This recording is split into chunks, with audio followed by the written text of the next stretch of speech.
Blog Talk Radio. Boa noite, meus amigos. Estamos começando aqui de novo mais um programa da série Throughout Speak. Hoje, ao contrário dos outros programas, eu não vou começar com a leitura do editorial do Diário do Comércio, porque eu não o escrevi ainda. Vou escrever depois do programa.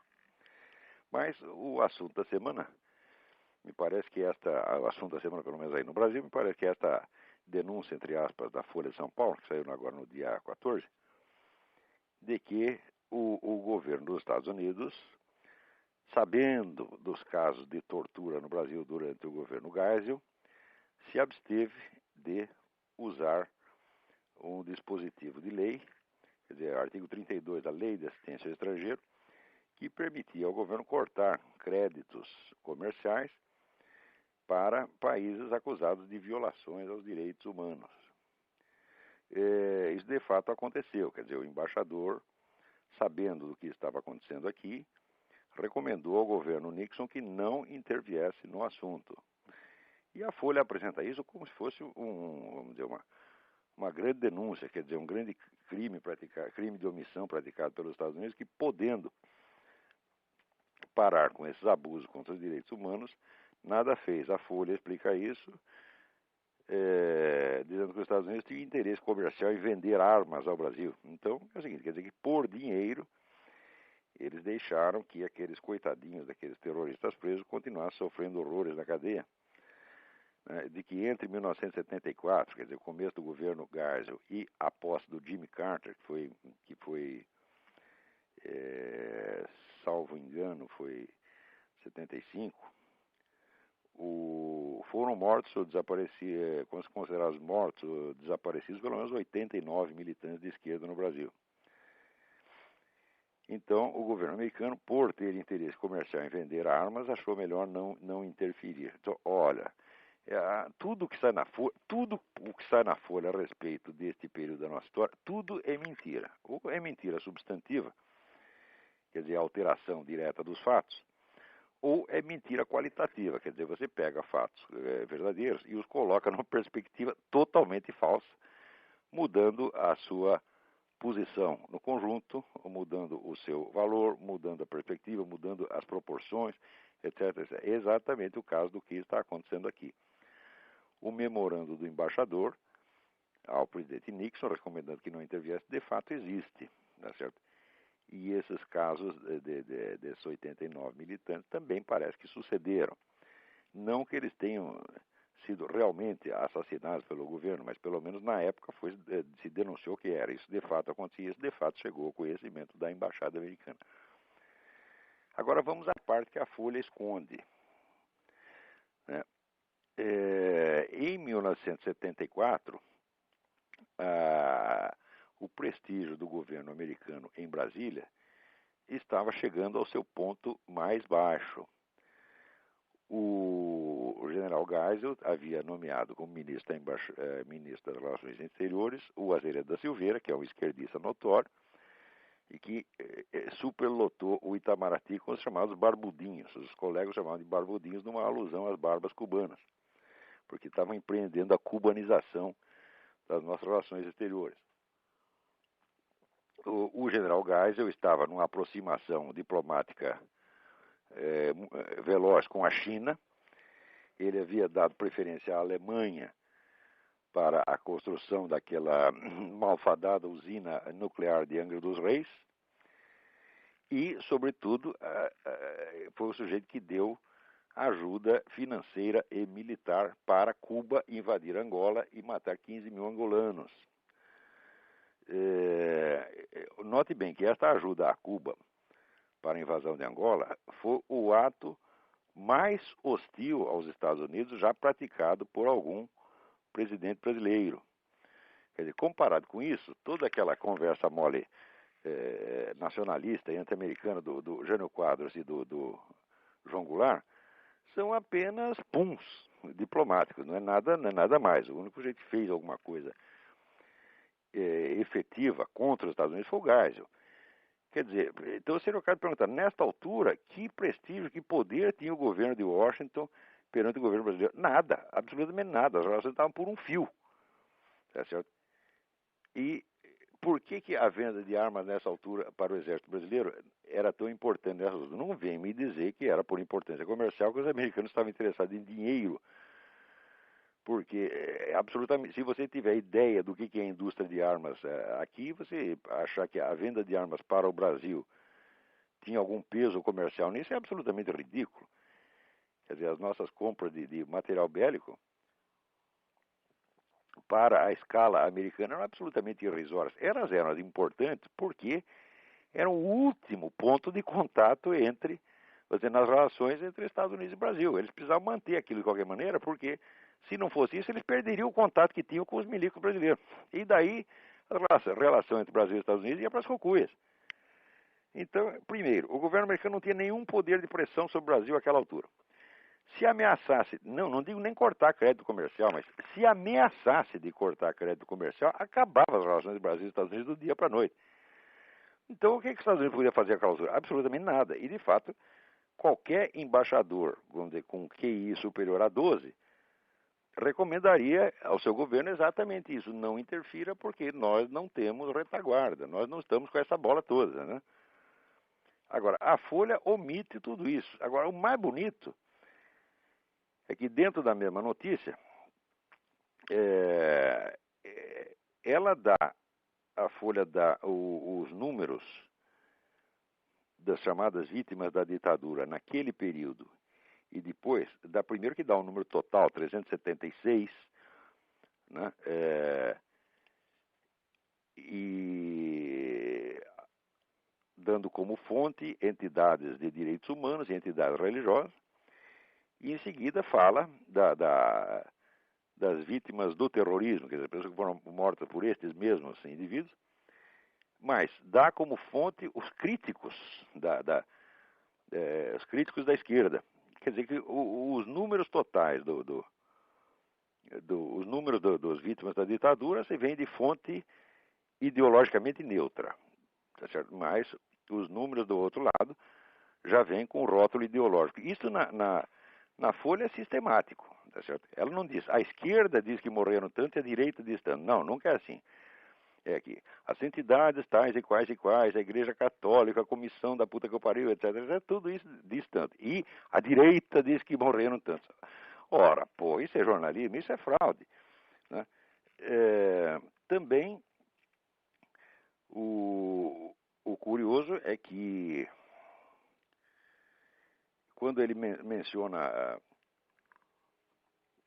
as mortes de prisioneiros, dá a impressão assim, que todos os guerrilheiros morreram na prisão. Quer dizer, foram todos vítimas eram jovens idealistas combatendo o governo de peito aberto e o governo matando os caras escondidos nos porões, né? Quando, na verdade, os terroristas também mataram prisioneiros. Ora, meu Deus do céu, agora me ocorre, por exemplo, o famoso caso do tenente Alberto Mendes Júnior, que era um prisioneiro que foi morto a coronhadas pelo Carlos Lamarca. E houve outros casos também de gente que eles assassinaram, prisioneiros que eles assassinaram, inclusive militantes deles que eles consideraram traidores, e que torturaram e executaram os caras. Quer dizer, mas fica sempre essa coisa. Uns eram guerrilheiros que combatiam de peito aberto, e outros eram torturadores, torcionários que matavam gente escondida nos porões. Quer dizer, essa imagem vai se impregnando na mente do povo até que a pessoa acredita que foi assim mesmo, né? É incrível. Agora, o fato de que, enquanto isso, o governo Geisel estivesse ajudando Cuba a matar os africanos, tá certo? Com a cumplicidade de toda essa gente, com o aplauso da esquerda internacional, não, isso aí, matar 15 mil angolanos pode. O que não pode é matar 376 terroristas brasileiros. Isso é um escândalo, né?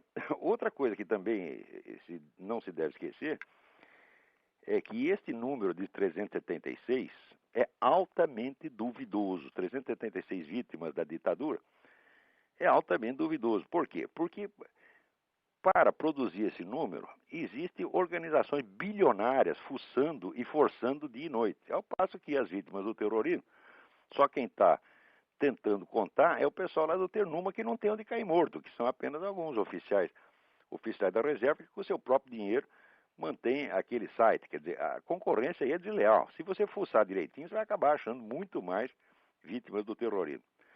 Por outro lado, também qual é a importância, a medida total desses acontecimentos.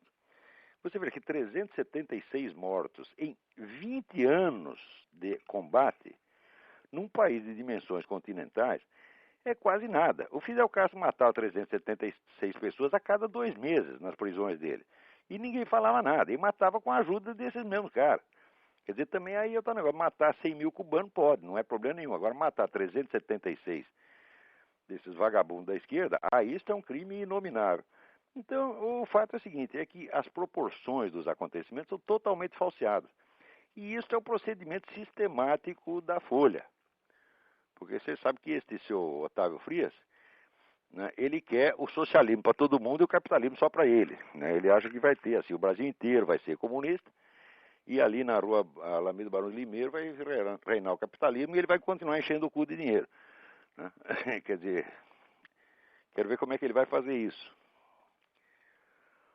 Muito bem. Agora, para vocês não pensarem que é só no Brasil que está essa merda, né, aqui nos Estados Unidos estão acontecendo duas coisas de uma gravidade fora do comum. A primeira é o seguinte, aqui a grande força dos conservadores são essas entidades de base que comentam o que está acontecendo, comentam a discussão no Senado, na Câmara dos Deputados e distribuem apelos a que os eleitores interfiram por meio de cartas, ou telegramas, ou e-mails para os seus representantes no Senado e na Câmara. Isso é uma das grandes forças da democracia americana, né? Porque aqui o eleitor participa mesmo, e o senador, o deputado tem que prestar satisfação direta aos seus eleitores. Muito bem. O Partido Democrata jamais conseguiu organizar, ter uma rede de organizações desse tipo que funcionasse. E enquanto os democratas, a esquerda, domina a grande mídia, os conservadores então pegam eles têm uma grande força em duas áreas, no rádio, tá certo? E que é ouvido pela maior parte da população, e nessas organizações que eles chamam grassroots, né? Grassroots é a raiz da grama, né? Quer dizer, organização de base, organização popular. Muito bem, agora tão logo essa dona Nancy Pelosi assumiu aí a presidência da Câmara, ela está com um projeto que todas as organizações de lobby tenham que cumprir certas condições, entre as quais tem que apresentar com antecedência para o Senado e a Câmara todas as campanhas que vão promover, com 15 dias de antecedência. Né? E tem que fazer isso, mais aquilo, mais aquilo, mais aquilo, mais aquilo, mais aquilo. Muito bem, para as organizações que são verdadeiramente de lobby, que representam empresas, etc., e interesses financeiros, isso é fácil. Mas para essas organizações de base, grassroots, isso aí é o total estrangulamento econômico, eles não têm a menor condição de cumprir isso. Então esta lei foi calculada, vamos dizer, vamos supor, se você está fazendo lá um lobby em favor da General Motors, tá certo? Você tem que cumprir isso, mais isso, mais isso, mais isso. A General Motors te dá o dinheiro e você cumpre. Agora, organizações que têm até 500 membros, né, vão ter que cumprir as mesmas condições da General Motors. É claro que elas não vão aguentar. Então, a lei foi calculada para estrangular essas organizações, vamos dizer, das quais que são os instrumentos que a população mais modesta tem para pressionar os seus representantes. Então o pessoal está apavorado, tem que reagir para que isso não aconteça, porque se acontecer, então significa o seguinte: o principal meio de defesa das posições conservadoras vai ser amputado do dia para a noite. O segundo meio, que é o rádio, também está ameaçado, porque apareceu uma tal de campanha pela reforma da mídia, né? Campanha bilionária pela reforma da mídia, dizendo que a mídia tem que ser democratizada, que ela não pode ficar na mão das empresas privadas, tá certo? Porque elas são elitistas, você tem que dar direito à voz e voto aos pequeninhos. Agora, como se os pequeninhos já não tivessem direito à voz e voto através dessas grassroots organizations que eles não querem acabar. Então, a ideia é o seguinte, é criar aqui a rádio estatal, botar dinheiro do governo, tá certo? Para montar rádios ou comprar horários e usar o próprio dinheiro do governo para quebrar o quê? A hegemonia conservadora no rádio.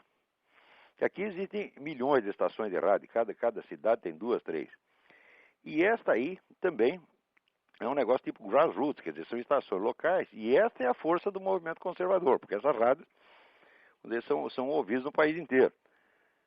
E é justamente a atuação dessas rádios e dessas organizações de base que explica a vitória do Bush na última eleição, porque se fosse depender da grande mídia, então o John Kerry venceria, porque era 99% apoiando ele. Agora, esta reforma aparece já como uma coisa cínica, porque diz que é para democratizar os meios de comunicação e para dar chance aos pequenos, quando são justamente os pequenos que os camaradas estão amputando através desta campanha sobre as Grassroots Organizations.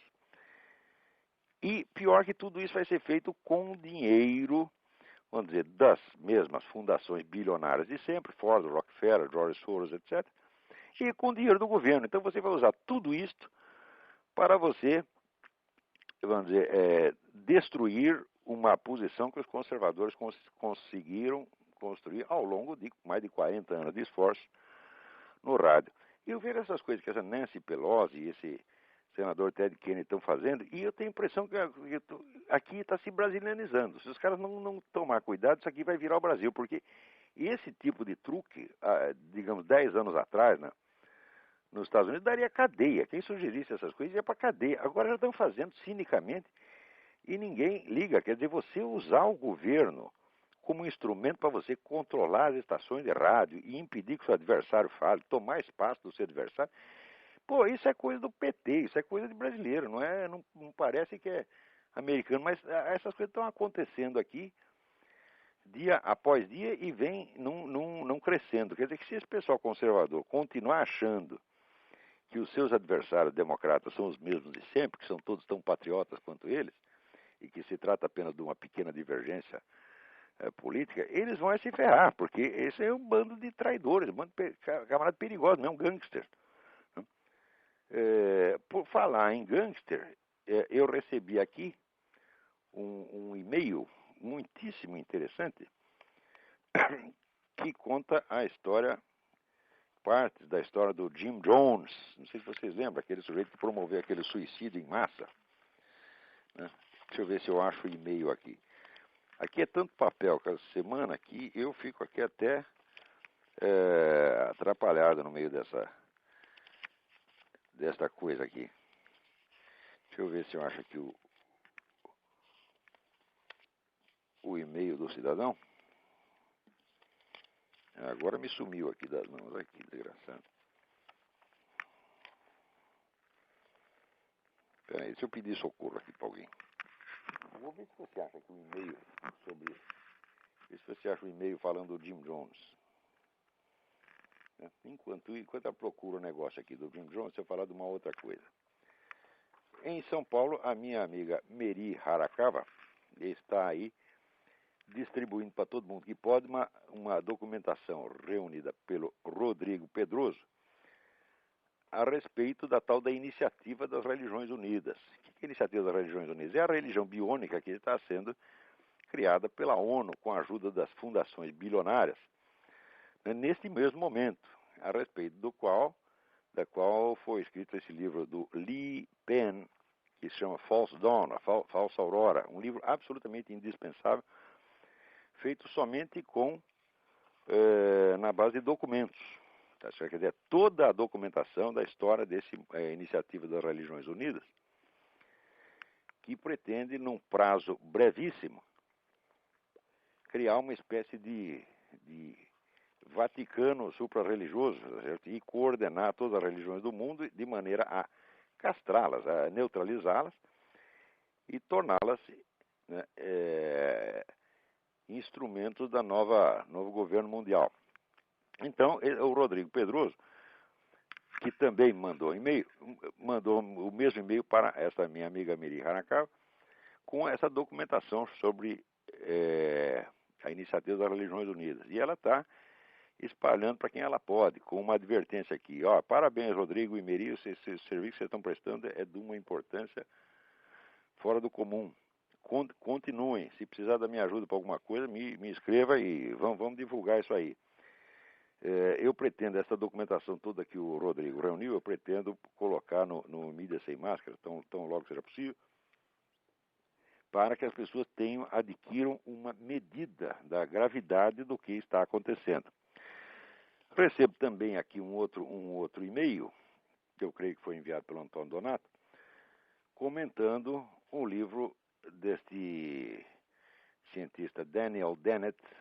O livro se chama Breaking the Spell, Religion as a Natural Phenomenon, em que ele dá uma explicação naturalista, inteiramente absurda e boboca, evidentemente, para o surgimento das religiões.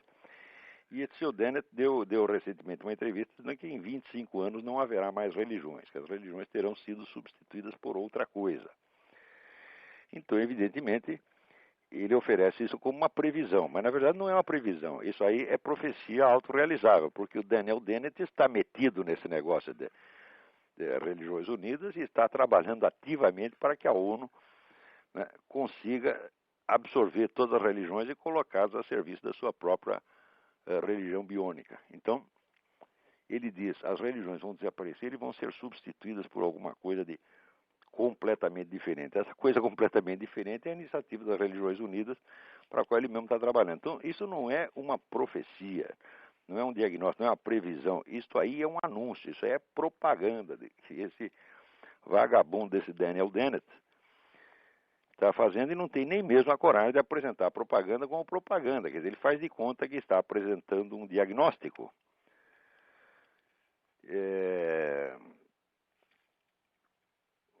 Que está apresentando um diagnóstico, quando na realidade ele está forçando para que as coisas aconteçam no sentido que ele está fazendo.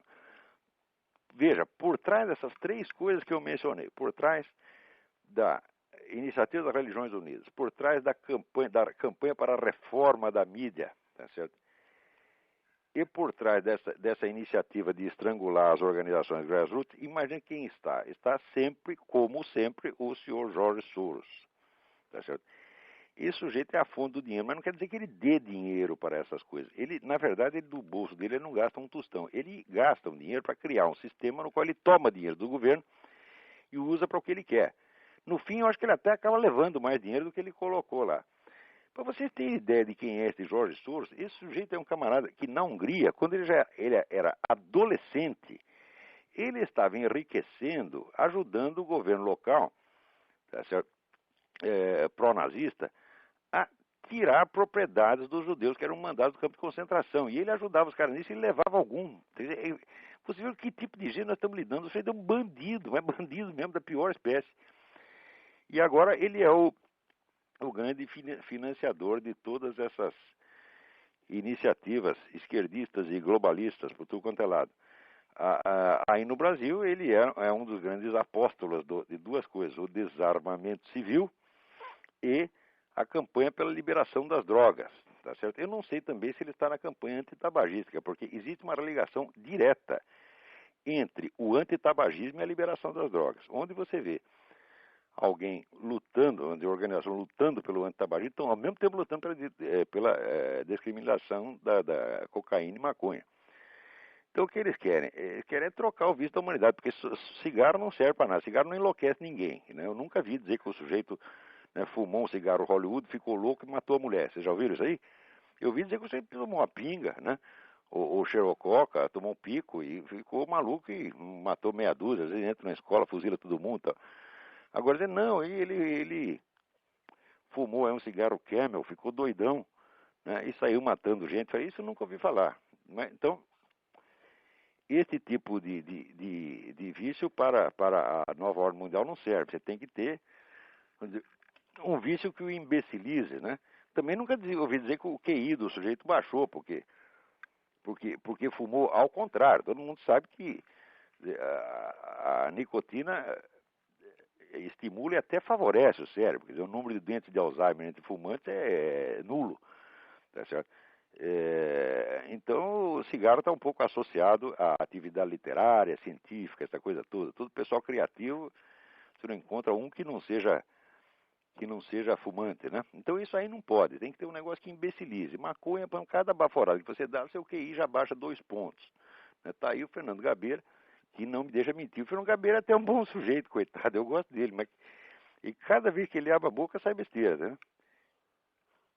E evidentemente o nosso ministro da Cultura, Gilberto Gil, e eu acho que esse nem precisa de maconha mais, porque já incorporou a maconha no seu ser, né? Ele já é um baseado ambulante, né? Ele não precisa mais. Ao contrário, se você chega perto dele, as emanações dele é a mesma coisa que você fumar um baseado, né? Então esse já esgotou o próprio QI, agora ele abaixa o QI da vizinhança, não só através da sua pessoa, como através das iniciativas do seu ministério, né? Cada vez que ele pega aquele violão e sai cantando o sambinha, né, sai pelo menos meio ponto abaixo o QI de quem tá ali em volta. Então, é claro que existe um esforço mundial, vamos dizer, para viciar a humanidade. Isso aí está ligado diretamente a essas grandes estruturas de poder de esquerda. Nos anos 50, a KGB, a União Soviética, treinou uma infinidade de técnicos para que fossem aos países do terceiro mundo e se apossassem das redes de distribuição de drogas. Quer dizer, se infiltrassem nas quadrilhas e as tomassem. Bom, passado meio século, você vê que essa operação foi um sucesso. Por quê? Porque toda essa rede de tráfico de droga hoje está ligada diretamente ao movimento da esquerda. O pouquinho que podia ser ou apolítico ou estar ligado ao outro lado, acabou de ser liquidado pela Operação Colômbia do seu Bill Clinton. A orientação da operação é a seguinte: ajudar o governo colombiano a combater o narcotráfico, contanto que não tocasse na guerrilha. Qual é o resultado disso? O resultado é que acabaram todos os cartéis, os grupos paramilitares são todos para as cucuias, e sobrou o quê? Sobrou as Farc, que agora são o dono do pedaço, são praticamente o controlador monopolístico do comércio de droga na América Latina, e que são a grande força armada e financeira por baixo deste Foro de São Paulo, que foi presidido pelo seu Lula durante 12 anos. Quer dizer que o Lula não sabia disso. Me diga uma coisa, alguém investigou da onde vem o dinheiro para reunir tantas pessoas? Nessa reunião do Foro de São Paulo, agora foram 250, mas teve outra que foi mais gente, são centenas de pessoas importantíssimas, às vezes chefe de Estado, que vão, mas esses constituem o quê? 5% dos convidados, o resto é uma arraia miúda, todo que vai fica lá no hotel 5 estrelas, né, durante vários dias, né? E quem paga essa brincadeira toda? Não precisa nem perguntar, é claro que quem paga é as Farc, tá certo? Não vão me dizer que foi aí o partido Brizola, o PDT, tá certo, que não tem onde cair morto, que pagou essa brincadeira toda. É claro que não, pô, é claro que quem paga, quem tem dinheiro. Mas veja, no Brasil nunca apareceu um repórter investigativo, né, para perguntar para o seu Lula, quem pagou essas reuniões que o senhor fez lá? Não, ninguém faz nem a pergunta, não tem interesse, não quer saber, você tá entendendo? Não quer incomodar o Lula com pergunta de jeito nenhum. Né? Mas, logo, logo, também o próprio dinheiro das Farc vai se tornar desnecessário porque surgiu esta outra fonte que é o seu Hugo Chávez. Né?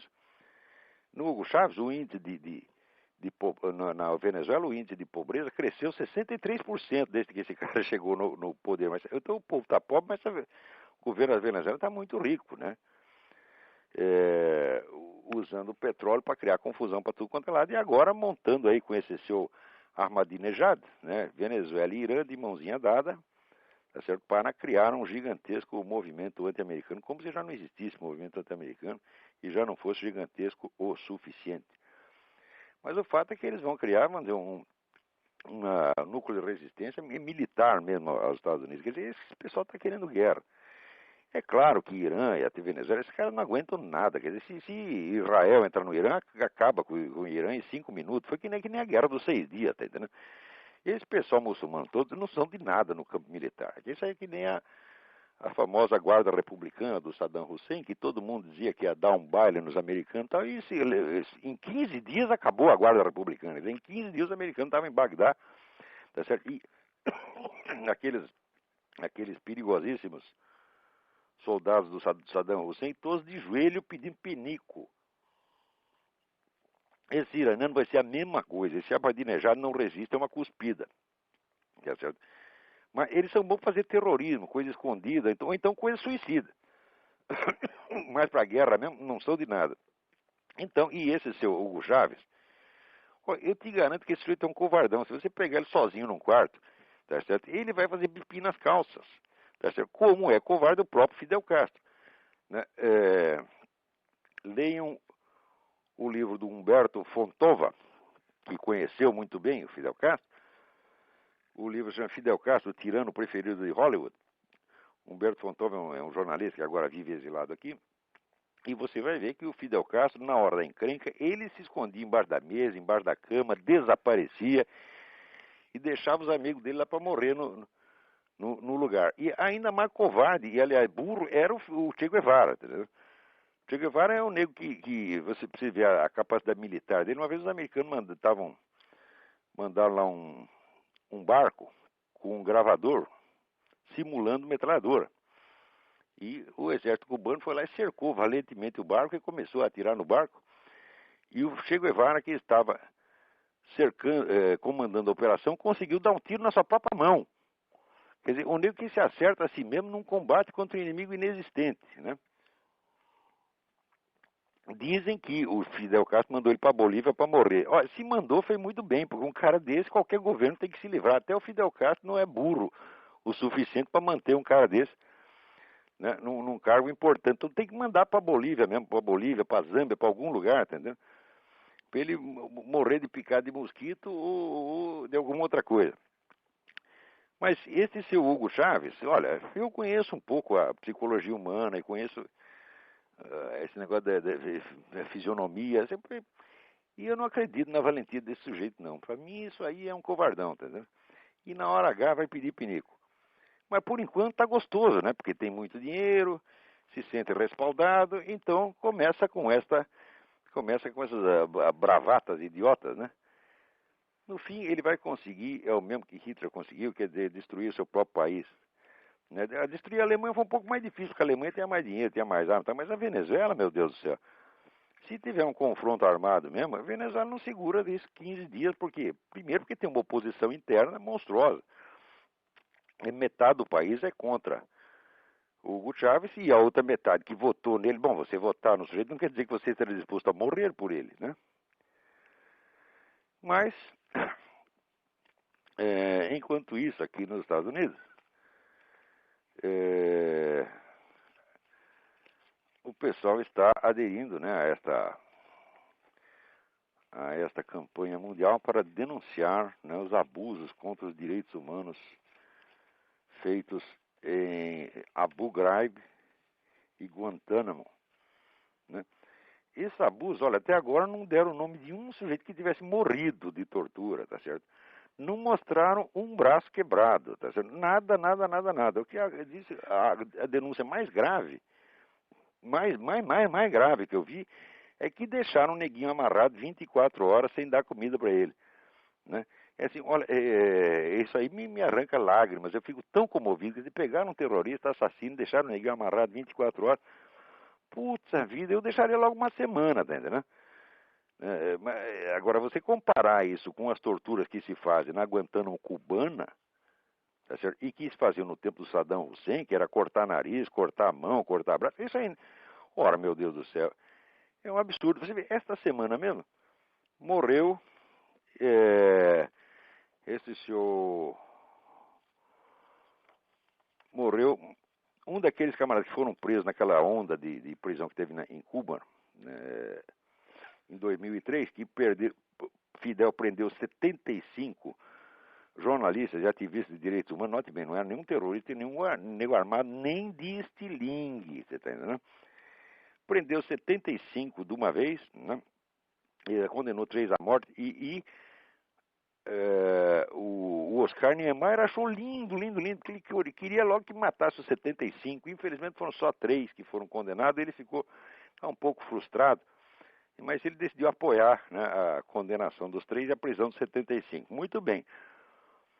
O Miguel Valdés Tamayo, que é um dos 75, ele morreu agora aos 49 anos. Quer dizer, como é que um nego de 49 anos mora assim na cadeia, né?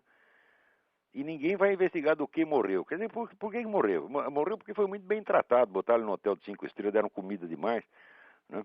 E ele se encheu de uísque e morreu. Será que foi disso? Ora, vai pra merda. Né? Que brincadeira é essa? Agora, para defender estes camaradas, não tem movimento mundial nenhum. No máximo, saem alguns artigos condenando, né? Assim, com muita educação, né? Dizendo, puxa, o Fidel, que era um cara tão bom, como é que ele permite acontecer essas coisas agora? Eu estou decepcionado, meu mundo caiu. Né? Isso na pior das hipóteses. Né? E daí aparece um monte de pseudo-intelectuais e pseudo-artistas, né?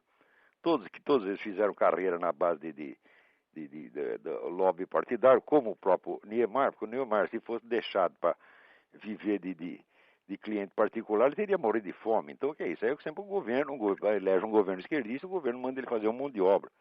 Né?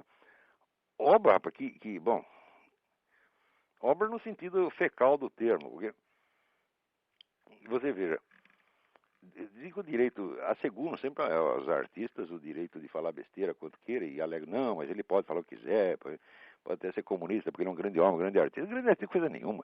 O Niemeyer é uma fraude total, pô. E o que ele fez lá em Curitiba? Né? Mandar ele fazer contratar ele para mandar, não. Pagaram-lhe um montão de dinheiro para fazer um edifício de um museu de artes visuais e ele, inventivo que dói, né, fez um edifício em forma de olho. Ainda bem que não era um hospital de proctologia. Tá certo? Ainda bem, porque já pensou o que aconteceria? Você contrata o Niemeyer, né? Com esse literalismo atroz, só que seu Niemeyer, faz um edifício aqui. Né? Já imagino o que ia dar, né? Ora, meu Deus do céu. Muito bem, parece que tem uns telefonemas aí. Né? Antes disso, deixa eu dar um aviso. Alguém me manda aqui um telegrama. Telegrama não, um e-mail. Que telegrama? Em que século eu tô? Dizendo que o filme A Religiosa, que eu atribuí ao Godard, não é do Godard, é do Jacques Rivette. Tem toda a razão. Mas, como eu já estou velho e gaga, velho e senil, tudo isto me é perdoável. Então fica aí feita a correção. Vamos ver. Veja aí se tem alguém na linha.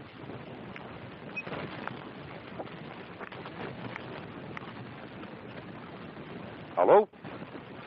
Alô, Olavo? Sim. Olavo Marcelo, do Rio. Tudo bem, Olavo? Tudo bem? Olavo, a minha pergunta é a seguinte, é com relação ainda ao Chaves. O Chaves que já viu nos visitar aqui no Rio, essa semana, ele e sua turma. A minha pergunta é a seguinte, Olavo. Fale um pouquinho mais alto se você puder, porque tem um chiado aí na linha. Fale um pouquinho mais alto. Ok. Olavo, o Chaves, a ligação do Chaves com o Irã, por acaso tem algum fundamento com a tecnologia nuclear? Ele está querendo pegar um atalho para também pôr a mão na bomba e se tornar uma subpotência regional? E não tenha a menor dúvida. E a base boliviana também, que ele está querendo instalar na Bolívia para se aproximar do Brasil, porque os aviões da Venezuela não têm autonomia para chegar até o Brasil. E essa base da Bolívia seria um atalho para eventualmente no futuro, se o Brasil se tornasse hostil, ele pudesse entrar em conflito com o país. Eu queria que você comentasse, por favor. Ora, o Chaves adotou na Venezuela essa estratégia da guerra total inventada pelo Marechal Giap, que era o comandante do Vietcong, e ele chama a guerra do povo inteiro. Isso quer dizer que a sociedade inteira é militarizada. Você vive em estado permanente de economia de guerra, haja guerra ou não. Tá certo? O sujeito não faz isso só porque quer. Quem não pretende fazer uma guerra não faz economia de guerra. Agora, se ele está se juntando com o Irã, que está fazendo bomba atômica, bom, é claro que o sujeito tem projetos militares muito mais ambiciosos para a América Latina. Ele vai virar um Irã da América Latina. Tá certo? Eu não acredito que isso chegará a suceder. Eu acredito que haverá alguma reação antes. Por exemplo, eu penso, assim, o que estaria pensando nessa altura o pessoal de Israel? Por quê? Israel tinha planos para atacar uma usina nuclear iraniana, mas o Irã tem um plano para acabar com Israel inteira. Israel é explícito, né? Então, bom, se aquele pessoal israelense é louco, eles vão deixar o camarada completar levar seus planos até o fim. Mas eu não acredito que deixem, não. Eu acredito que Israel é capaz de atacar o Irã de uma hora para outra, acabar com essa brincadeira de bomba atômica. Bomba atômica não é para estar na mão de qualquer. O certo seria somente os Estados Unidos terem a bomba atômica. Se não fosse fosse os espiões infiltrados aqui, o casal Rosenberg, a União Soviética não chegaria a ter bomba atômica porque não tinha tecnologia para isso. Daí, esses dois camaradas que emboaram foram para a cadeira elétrica, passaram lá a fórmula para a União Soviética, e a União Soviética em pouco tempo conseguiu fazer a bomba atômica. O certo seria só os Estados Unidos ter, porque os Estados Unidos têm responsabilidade para isto. É o único país do mundo, tá certo, onde existe consciência de seus próprios erros, seus próprios crimes, e que quando os comete, volta atrás e tenta corrigir por todas as maneiras possíveis. Quer dizer, que o que os Estados Unidos fizeram pelo Japão depois do fim da guerra, nenhum país jamais fez por outro. Entendeu? Então, de nações você não pode esperar santidade, mas você pode esperar alguma consciência moral. Bom, que eu saiba, a única nação do mundo que tem consciência moral é os Estados Unidos. Quer dizer, a única nação que discute, se acusa a si mesma antes de acusar os outros. O resto é o contrário. Você não vai ver na União Soviética, na China, no Irã, ninguém dizendo jamais a culpa é nossa. Nunca, nunca dizem isso, tá certo? Então eu acho que o país tem consciência moral, é o que devia ter monopólio da bomba atômica. Bom, já que passou para a mão dos outros, então pelo menos tem que manter sob controle. E conseguiram manter. Tá? Quer dizer, entre Estados Unidos, China, França, etc., eles conseguiram manter o equilíbrio até reduzir o número de armas nucleares, exceto a China, que está aumentando dia após dia. E na qual também não se pode confiar. Agora, deixar com Ahmadinejad, para não falar do Hugo Chávez, tem a bomba atômica, não, isso não pode acontecer nenhum dia. Né? É a mesma coisa que cada sujeito querer ter uma bomba atômica na sua casa, para jogar nos vizinhos. Tá? Isso não é brincadeira. Né? Vamos ver se tem mais alguém aí.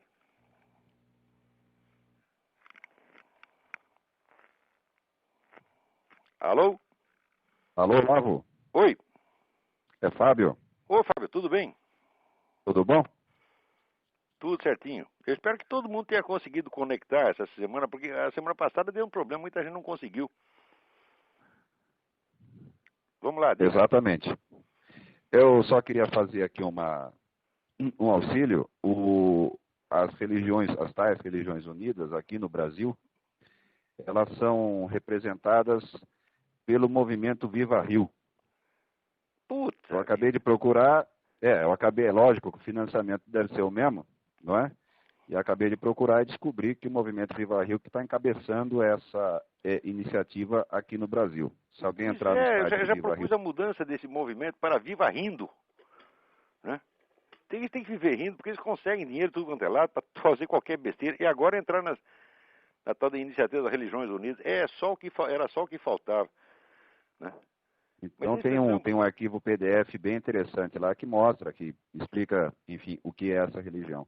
Se você puder mandar isso para mim, eu agradeço. Já estou mandando. Na semana que vem a gente comenta mais um detalhe. A outra colaboração é que eu encontrei no Google Earth onde será a nova base militar boliviana com o dinheiro do Hugo Chávez.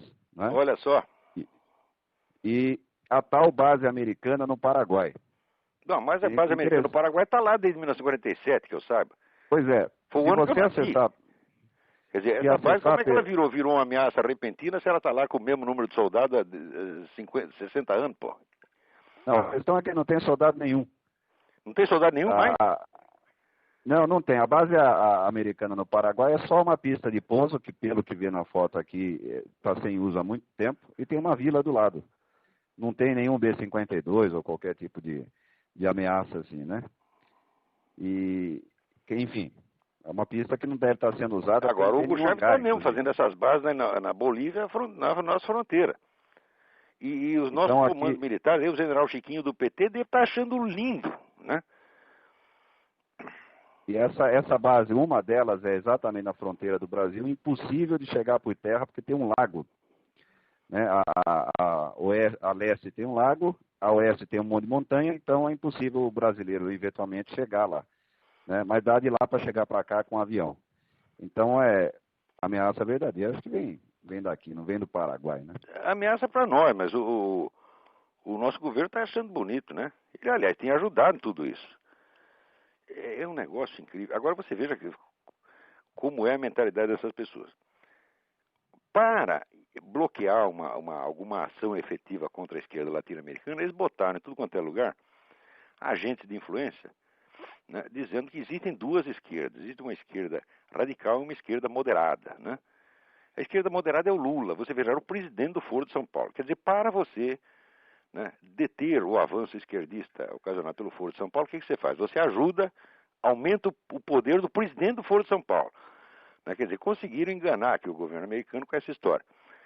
Agora, no documento oficial do Foro de São Paulo, do 13º encontro do Foro de São Paulo, diz que a direita maligna está tentando dividir a esquerda, dizendo que existe uma esquerda moderada e a esquerda radical. Então é sempre assim, quer dizer, eles inventam uma mentira e depois eles mesmos inventam um jeito de desmentir a sua própria mentira, atribuindo-a à vítima da mentira. É incrível, eles tiram proveito dos seus próprios crimes, né, da denúncia dos seus próprios crimes. Mas vamos lá, tem mais alguém aí esperando? Alô? Alô? Alô, Olavo? Eu? É Jorge que está falando. Oi, tudo bem, Dá para Jorge? ouvir bem? Dá, perfeitamente. Tá. Eu queria fazer 3 perguntas rapidamente. A primeira, que político conservador cristão, que não seja bobo, pode servir de referência para nós aqui, para monitorar a atitude da ação dos conservadores aí nos Estados Unidos? Segundo, Conservador cristão que tem aí, ele não foi eleito, que é o Guilherme Afif Domingos. Aí nos Estados Unidos. Aqui nos Estados Unidos? Isso. Aqui tem um monte, mas não vá por nomes de políticos. Você vá pelos grandes think tanks, porque aqui tudo o que aparece na política foi primeiro longamente discutido dentro dos think tanks. Você vai pela Heritage Foundation, pelo Hudson Institute, pela Atlas Foundation, pelo Claremont Institute. Esses órgãos são, vamos dizer, o centro do pensamento conservador aqui. Okay. E, sobretudo, acompanhe as colunas do Rush Limbaugh, né? Existe na internet o rushlimbaugh.com, que transcreve diariamente os programas do homem, e as colunas da Ann Coulter. Quer dizer, a partir daí você tem uma ideia geral. Se você puder, existe um jornalzinho no estado de Iowa, que se chama Conservative Chronicle.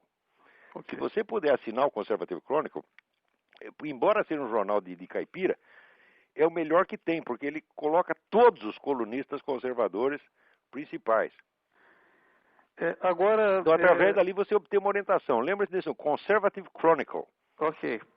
Agora você, num programa anterior, falou sobre parar de ficar só juntando elementos teóricos e passar para um projeto de ação. Que grupo aí está fazendo isso? Porque o think tank, olha, aqui, parece dizer, só juntar elementos, né? O que age mesmo é a American Family Association. Esses agem mesmo, esses metem processo, estão sempre brigando, e quase sempre ganham. Onde eles se metem na briga, eles ganham. Mas não em termos desse movimento histórico, né? Pensando num plano de movimento histórico. Não, ainda não. Quer dizer, mas eles têm consciência disso, né? Por exemplo, esta coisa existe a American Conservative Union, também é importante, né? E existe o movimento Renew America. Existem vários, né? Mas, através ali do Conservative Chronicle, você obtém uma rede para obter informações de tudo isso. Mas acompanha a American Family Association e a American Conservative Union. Perfeito. Outra que é muito importante é a NRA, National Rifle Association. Para todo esse negócio de desarmamento e direito civil, tá, isso é muito importante. O pessoal morre de medo da NRA, porque metade do país tem arma na mão, você está entendendo? Tá. Cada 2 americanos, um tem arma. E se tem arma, ele muito provavelmente é membro da NRA. Aqui você vê, até na o pessoal fala de desarmamento, etc., mas quando chega na eleição, de repente todo mundo vira atirador e caçador. Todo mundo tira a fotografia com a espingarda na mão, porque senão ninguém vota nele. Certo. E me diga uma coisa, Olavo. Quando que o Council of Foreign Relations parou de dar espaço para gente como George Kennan e começou a dar espaço para gente tipo Samuel Huntington, que dá respaldo aí para essa tática de desinformação dos caras? Olha, eu não sei datar a coisa, mas já faz bastante tempo, está entendendo? O CFR age assim a muitíssimo longo prazo. Eles são planos para 50, 60. Nenhum deles faz questão de que os planos sejam realizados em vida deles, né?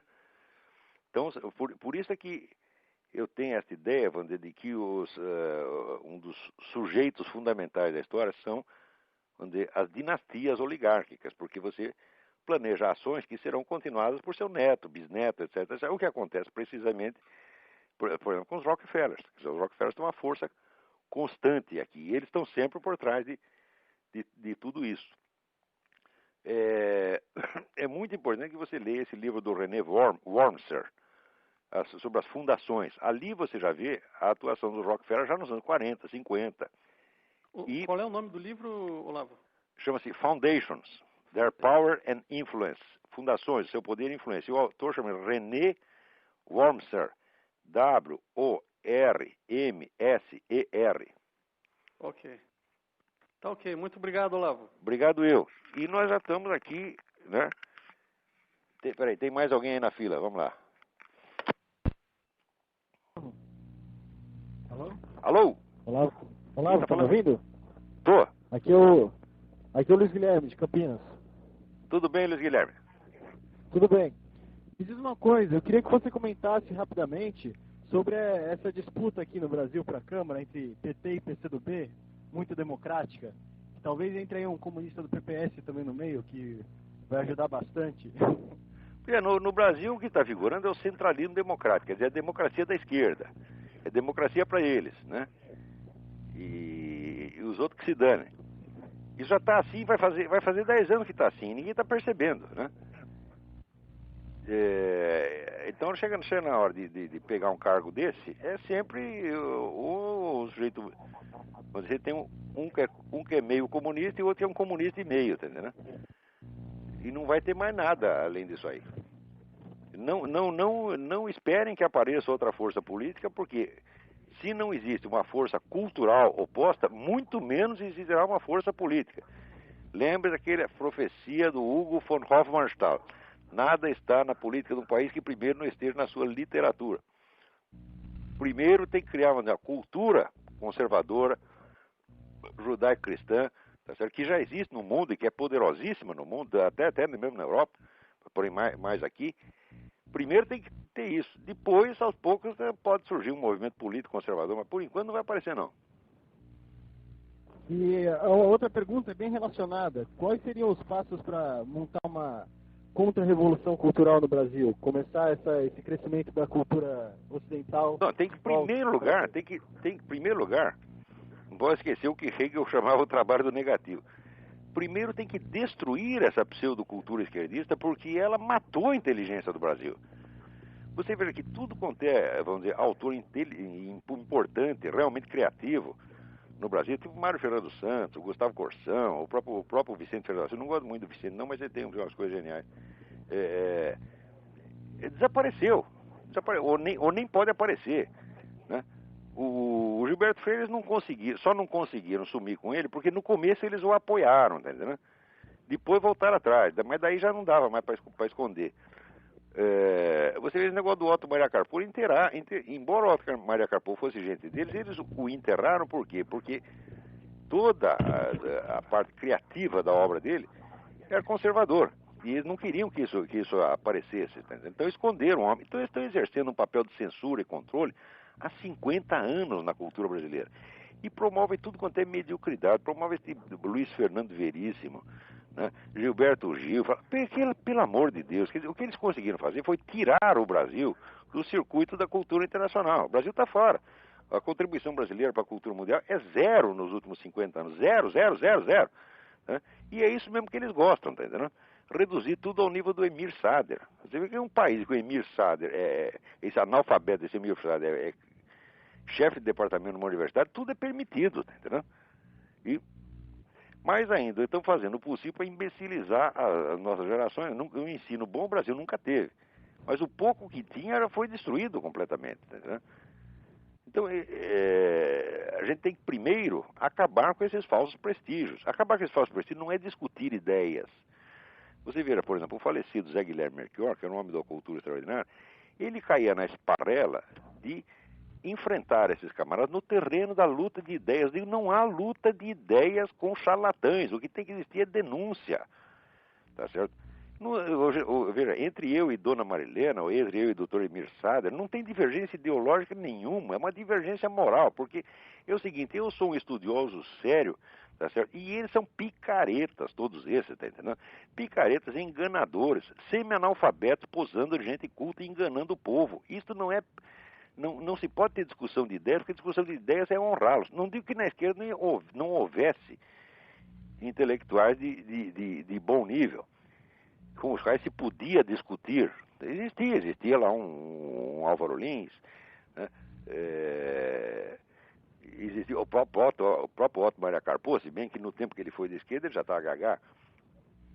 Mas existia, até hoje tem um sujeito na esquerda que eu gosto muito, que é o Carlos Guilherme Mota. O Carlos Guilherme é um sujeito com quem dá para discutir, você está entendendo?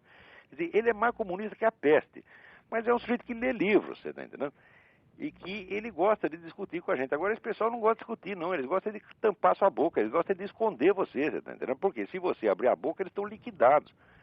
Saem desmoralizados que nem saiu. Saiu o Emir Sader, saiu a Laor Café, todos esses bandidos que ousaram tentar discutir comigo, falaram duas coisinhas, levaram a resposta que mereciam, enfiaram o rabo entre as pernas, nunca mais falaram da minha pessoa, graças a Deus. Agora só estudantezinho em site da internet que fica cochichando. Né? Mas a chamada intelectualidade ficou toda quietinha. A gente tem que reduzir esses camaradas ao silêncio através da sua desmoralização. Tem que desmoralizar, mostrar que são charlatães, que são semi-analfabetos, tá certo? Que são usurpadores. É isso que tem que fazer, não é discutir ideias, não, porque eles não têm ideia nenhuma. A única ideia que eles têm, tá certo, é pegar cargo público, pegar dinheiro do governo e fazer oba-oba deles mesmos. É só isso que fazem o tempo todo, tá entendendo? E colaborar com esse esquema criminoso, revolucionário do Foro de São Paulo. Então, antes de você criar uma cultura, você tem que destruir o que tem em si, porque é no esforço da destruição e da crítica em profundidade. A crítica em profundidade não é crítica do conteúdo das ideias, é a análise sociológica da origem dessas ideias. Porque não há o que discutir, não há o que contestar. Se o sujeito fala uma besteira formidável, entendeu? Você não vai perder muito tempo contestando a besteira. Você vai ter que investigar como é que o cérebro dele conseguiu produzir tanta merda, entendeu? E é isso que a gente tem que fazer. Quer dizer, investigar isso como fenômeno sociológico. E é deste esforço que nascerá uma cultura conservadora. Tá certo? Vamos lá. Tem mais alguém? Muito obrigado. Obrigado eu. Acabou o nosso tempo. Então, muito obrigado a todos e espero que estejam aqui a semana que vem novamente. Até lá.